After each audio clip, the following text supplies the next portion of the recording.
Shri Gayatri tours and travels Chardham Yatra complete travel plan.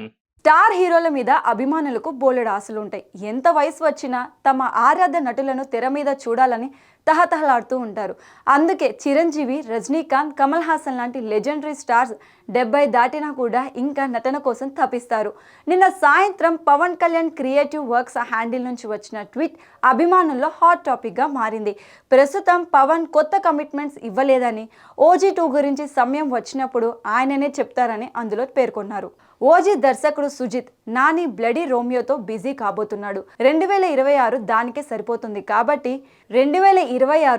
సరిపోతుంది కాబట్టి OG sequel వచ్చే సంవత్సరం కంటే ముందే ఆశించలేం. సో చాలా టైం ఉంది. దీని సంగతి పక్కన పెడితే పవన్ కళ్యాణ్ దర్శకుడు సురేందర్ రెడ్డితో ఓకే చేసుకున్న మూవీ మీద క్లారిటీ మిస్ అవుతుంది. రామ్ తాలూరి నిర్మాతగా ఇది ఎప్పుడో అనౌన్స్ చేసిన ప్రాజెక్ట్. ఆ మధ్య ఇద్దరు కలిసి పవన్ కళ్యాణ్తో దిగిన ఫోటో సోషల్ మీడియాలో చక్కర్లు కొడుతుంది. తీరా చూస్తే ఇప్పుడప్పుడే మొదలయ్యే సూచనలు కనిపించడం లేదు.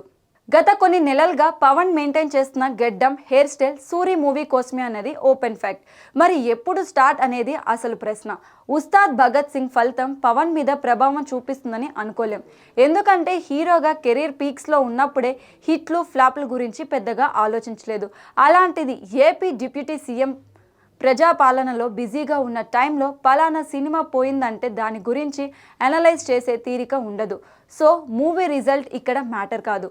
కాకపోతే నెక్స్ట్ ఎన్నికలకు ఇప్పటి నుంచే ప్రణాళిక వేసే ఆలోచనలో జనసేన రెడీ అవుతున్న సమయంలో పవన్ ధ్యాస రాజకీయాల మీదే ఉంటుంది.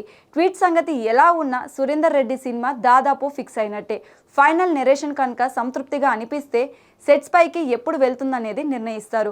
దీని తర్వాత ఇంకే ప్రొడక్షన్ హౌస్కు పవన్ ఫిక్స్ అవ్వలేదు. People's Media Factory, KVS productions, Dil Raju లాంటి అగ్ర నిర్మాణ సంస్థలు సిద్ధంగానే ఉన్నాయి. కానీ కాంబోలు కుదరడమే సవాల్గా మారింది. అంతకన్నా ఎక్కువగా పవన్ కళ్యాణ్ డేట్లు తెచ్చుకోవడమే పెద్ద టాస్క్. అవి దొరికితే ప్రొడ్యూసర్లకు అవే మహాభాగ్యం.